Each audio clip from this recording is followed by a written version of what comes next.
Halo semuanya. Welcome to Capjay Story. Yeay. Biasa untuk pemula, video pertama pasti Q&A. Iya itulah. Kemarin kita udah ngepost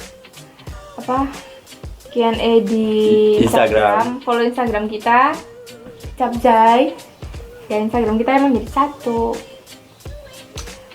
Nah, langsung aja kita mulai ke videonya. Pertanyaan pertama. Aku mau lihat pertanyaan juga. Ini guys, biaya nikah gimana kak? Masih tanggungan orang tua kak atau sudah ada sendiri? Ini biaya nikah waktu nikahnya atau setelah nikahnya? Ya pas nikahnya itu. Ya jawab. Cerita-ceritanya pas nikah itu kita cuma akad doang, nggak pakai resepsi. Karena menurut kita Kalau menurutku sih ya to the point aja, itu buang-buang uang ya. Menurutku kita habisin bang uang 100 juta dalam satu malam. Tapi itu tergantung ya pribadi orang-orang sama keluarga sih. Kalau keluarga aku sih menyetujui ya, sangat menyetujui. aslinya emang nggak ada uang.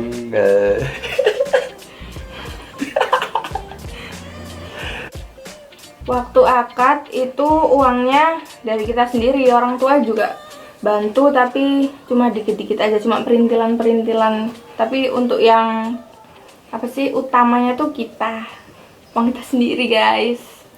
Makanya Anda kalau mau nikah nabung. Nabung.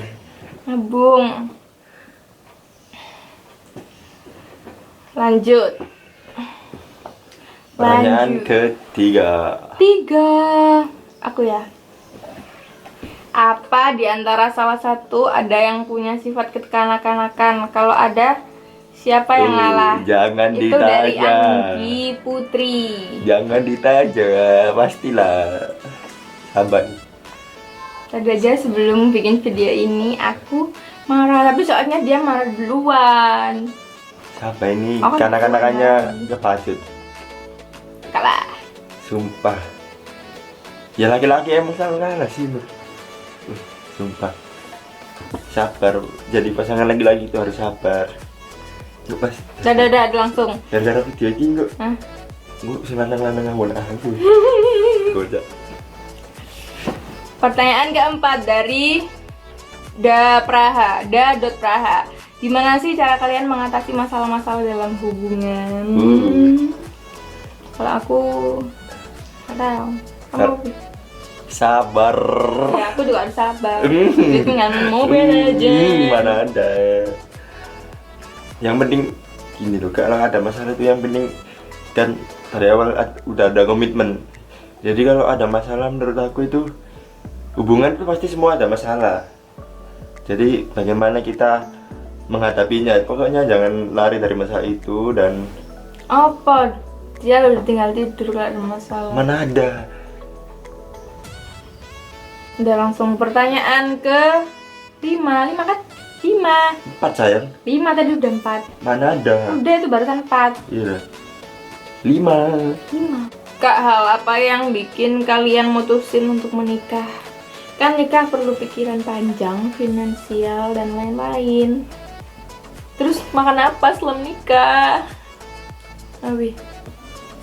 Balik lagi yang kayak tadi. Kenapa kita menikah? Soalnya kita udah merasa kita udah mandiri, udah cukup untuk menjalani kehidupan sehari-hari sebagai pasangan suami istri, untuk membangun rumah tangga. Dan menurut aku jangan takut nikah, karena di surat An-Nur ayat 32 itu sudah dijelaskan tuh. Iya sumpah. Surat An-Nur ayat 32, lihat coba terjemahannya. Lihat. Pokoknya laki-laki yang yang duda kok kurang kerja itu jenis Pengangguran. Iya. Bujang. Iya, laki-laki bujang itu kalau menikahlah maka akan dikayakan sama Allah. Pasti dikayakan sama Allah, pasti. Oke, lanjut pertanyaan ke-6. Pertanyaan ke-6. Nah, selama pacaran dulu pernah tengkar hebat nggak? Terus gimana cara ngatasinya? Setiap hari tengkar sampai sekarang. Nggak, tengkar hebat. Oh, tengkar hebat. Tengkar hebat. Dulu. Pernah. Gara-gara apa? Kamu minta nikah enggak sih? bukan apa itu gara-gara apa? Enggak kok. Gara-gara oh iya, gara-gara JJ ikut tawuran. Terus tak putusin 1 hari. Pernah putus 1 kali gara-gara apa? Gara-gara JJ ikut tawuran. Terus aku bohongi katanya tidur, padahal tawuran. Ya Allah, sok-sokan padahal diantem nangis. Kayak Thailand Plus. Iya, Thailand Plus. kayak Dilan.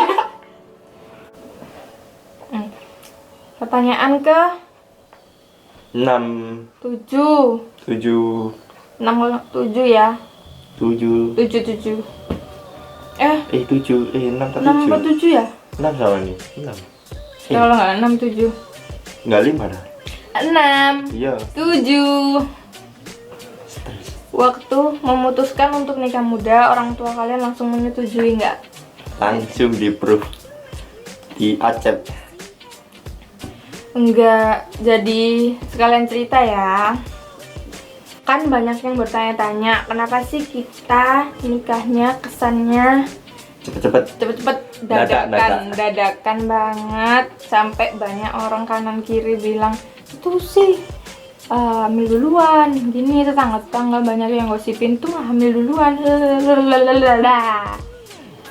Itu sebenarnya gara-gara aku sama JJ kan kerja di rumahku, punya usaha bikin tas tuh di rumahku, finishingnya, packingnya. Nah itu kan JJ ke rumahku setiap hari. Nah tetangga kan banyak tuh yang ngomongin, apa sih tuh kok di rumah, padahal di rumah ya juga ada orang tuaku. Terus lama banget.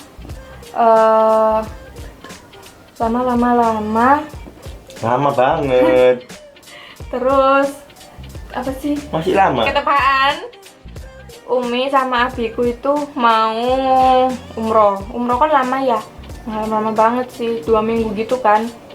Bingung kalau tetap di sini, namanya anak muda ya, takut terjadi apa-apa, hal-hal yang tidak diinginkan, makanya langsung nikah aja loh gitu. Terus ini ya kesenengan lah. Gak seneng lagi. Udah. Kayak gitu guys, makanya nikahnya dadakan, persiapannya cuma 20 hari dan alhamdulillah itu dilancarin banget. Biasanya kan KUA itu surat nikah, buku nikah itu nunggu 1 bulan, 2 bulan. Itu ini kita 2 minggu. 2 minggu udah bisa.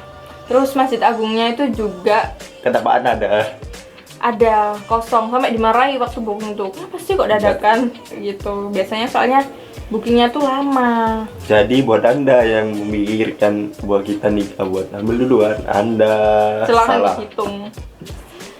Sekarang topiknya udah beralih ke tentang bisnis. Perlu dicatat ya, kita itu masih pemula ya, baru belajar juga. Baru belajar, tapi, masih pro, belum pro. Tapi kita jawab seapa adanya yang dan pengalaman kita, dari pengalaman kita. Oke. Jadi jangan dihujat. Pertanyaan dari Karina Intan 45. Kak, saya mau bisnis tapi macet di modal, solusinya gimana? Solusinya adalah bisnis itu dimulai dari yang kecil-kecil. Ya nggak bisnis lah, usaha lah. Kalau bisnis sawangannya terlalu tinggi ya bahasanya. Kalau mau mulai usaha, menurutku sebentar. Niat. Kalau mau mulai usaha, menurutku modal itu ya emang perlu modal, tapi bisnis usaha itu nggak pakai modal aja bisa. Kalau zaman sekarang, contohnya kalian ngejust tip itu kan kalian tunggu transfer, terus kalian beliin, terus kalian jadi dropshipper atau reseller. Aku sendiri juga punya dropshipper dan reseller, jadi nunggu mereka ada konsumen baru mereka beli di aku. Jadi cuma mereka pajang fotonya aja. Jadi solusiku bisnis tuh jangan ngumpulin modal yang gede banget, jangan. Misalnya kamu mau buka toko, ya jangan langsung buka toko kalau nggak ada modalnya. Kalian bikin usaha kecil-kecilan dulu untuk nabung, muter uangnya, ngelumpukin uangnya, sama jadi yang kalian inginin. Siapa tahu yang bisnis kecil-kecilan tuh yang justru nanti meroket, ya nggak? Oke, pertanyaan selanjutnya dari Fadila, masih tentang seputar usaha tadi. Cara mengelola bisnis biar sendiri-sendiri, untung mana, modal mana, tips biar uang bisnisnya nggak kepake terus. Kalau aku ya, kalau gimana cara ngelola untung mana, modal mana, itu kita catat ya. Kalau aku catat di buku, ya aku masih tradisional, kita catat di buku pengeluaran kita berapa untuk modal tadi, untuk kulak bahan kalau aku, terus total semua. Terus nanti kita catat juga, nanti kalau misalnya aku keluarin 10 tas, itu nanti 10 tas kita bisa dapat berapa, kita catat kita bisa dapat berapa. Ntar kalau udah dijual, misal modalnya udah nutup, uang dari modal itu langsung masukin ke bank yang emang untuk kita kulaan itu tadi, jadi untuk jualan lagi. Jadi jangan dipakai-pakai, jangan merasa itu untung kita gitu loh. Terus misal kalau udah kebeli semua, maksudnya udah laku semua tuh kan, uang kita itu baru untung kita. Nah itu sisihkan 50% untuk foya-foya, untuk kehidupan sehari-hari, terus 50% lagi ditabung. Jadi kita tetap balance gitu pengeluaran sama pemasukan, gitu pun yang untuk modal tadi tetap aman karena kita tidak utik-utik. Terus pertanyaan dari Almira YK, ketika sepi atau ketika gagal, gimana supaya kita nggak menyerah sama bisnis kita? Kalau sepi, semua bisnis pasti ada masanya sepi. Semua bisnis, AVR juga pernah sepi, usaha.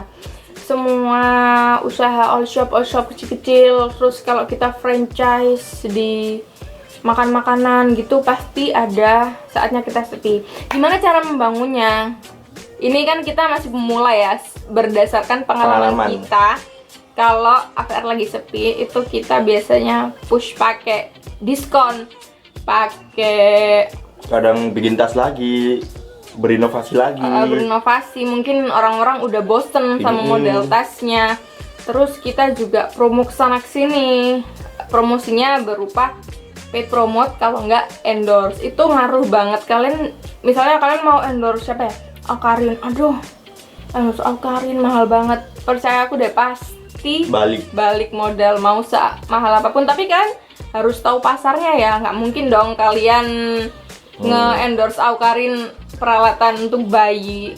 Jadi kalian harus tahu marketnya. Misal Rachel V-nya sekarang punya anak, terus kalian jualan baju-baju bayi, nah itu bagus banget. Terus kalau Alkarin mungkin kalian jual-jual kayak tumbler, t-shirt atau produk kecantikan, itu baju-baju pasti balik. Kalau aku sendiri, aku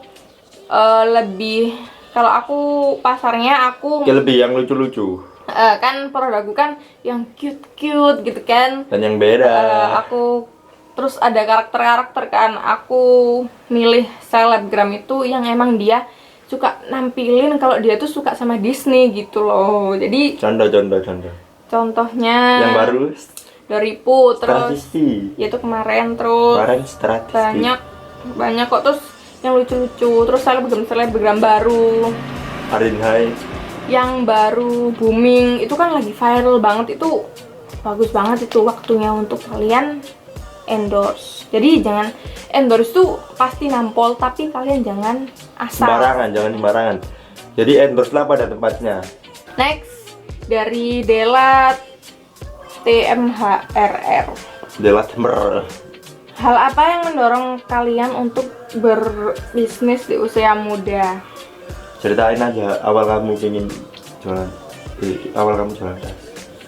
Kalau aku sendiri itu dari ini ya, dari apa sih? Hati nurani. Bukan. Dari matamu. Dari keresahan sih.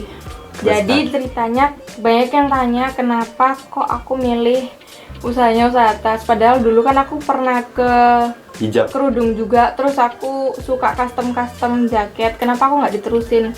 Itu karena keresahan ya guys. Pertama, intinya kenapa jualan tas itu soalnya dulu kan booming, dulu model-model tas waist bag gitu itu kan lagi booming ya. Terus aku dulu nggak punya uang guys, to be honest, aku tuh nggak punya uang. Terus aku sampai minjem temen aku buat aku foto. Ada temen aku, saking aku pengennya punya tas waist bag itu, aku sampai pinjam temanku, pinjam dong bentar buat foto, aku pengen kelihatan punya tas ini. Soalnya kalau aku beli tuh nggak bisa guys, harganya kan dulu masih 300 gitu nggak sih, masih 200 300. Aku cuma tas kecil 200 300. Udah buat foto, terus aku kan nggak enak ya. Ya udah, terus aku mikir masa aku pinjem sih. Ya udah, terus karena aku agak punya skill ngejahit dulu, akhirnya aku ajak nih orang, ayo dong beli bahan, beli kain. Itu yang cari-cari aku. Bentar, belum. Ayo beli kain. Pertamanya buat aku sendiri, beli kain dong, aku pengen punya waist bag, tapi nggak ada yang aku suka, terus harganya mahal juga. Akhirnya kita beli kain ya Bi, kita beli kain, terus Kita cari-cari. kita cari polanya itu lewat Google, YouTube kita cari gimana caranya. Aku gambar polanya, terus beli kainnya, browsing di mana toko kain. bentar, terus habis bikin pola aku jahit sebisanya, nggak rapi, udah pokoknya udah jadi tasnya. Aku bawa tuh kuliah, Beli kain. udah beli kain kok tadi. Abis itu aku bawa kuliah, teman-teman aku banyak bilang lucu, terus jual aja, Coba dijual. terus aku snapgram kan, mau nggak sih kalau aku jual ini, terus banyak yang mau. Ya udah, terus itu pertamanya aku cuma PO 10 ya, cuma PO 10, terus udah cari-cari penjahit. Adzan guys, nanti lagi ya. Jadi kan pertama awalnya aku cuma PO 10, terus akhirnya ada yang beli, dibeli satu aja aku senengnya setengah mati. Dari sana aku mulai promote sana sini, pemasaran, belajar pemasaran tuh gimana, cara ngembangin usahanya gimana, workshopnya gimana. Terus belajar dari pengalaman juga, akhirnya bisa seperti alhamdulillah udah di tahap sekarang. Masih belum besar tapi kan masih merintis ya. Seenggaknya bisa mencukupi kehidupan kita sehari-hari membangun rumah tangga ini. Finally, sekian Q&A dari kita yang masih newbie. Maaf ya kalau editannya sesimpel itu, karena kita nggak bisa ngedit padahal kita anak ikom. Terus Tolong yang bisa edit, tolong. Maaf juga kalau suaranya nggak jelas, karena kita cuma pakai kamera, nggak pakai mic apapun itu. Terus kalau ada noise dari luar suara, dan tolong jangan dihujat. Iya, netizen tolong. Please, aku capek akan hujatan. Bunda, sekian, wassalamualaikum.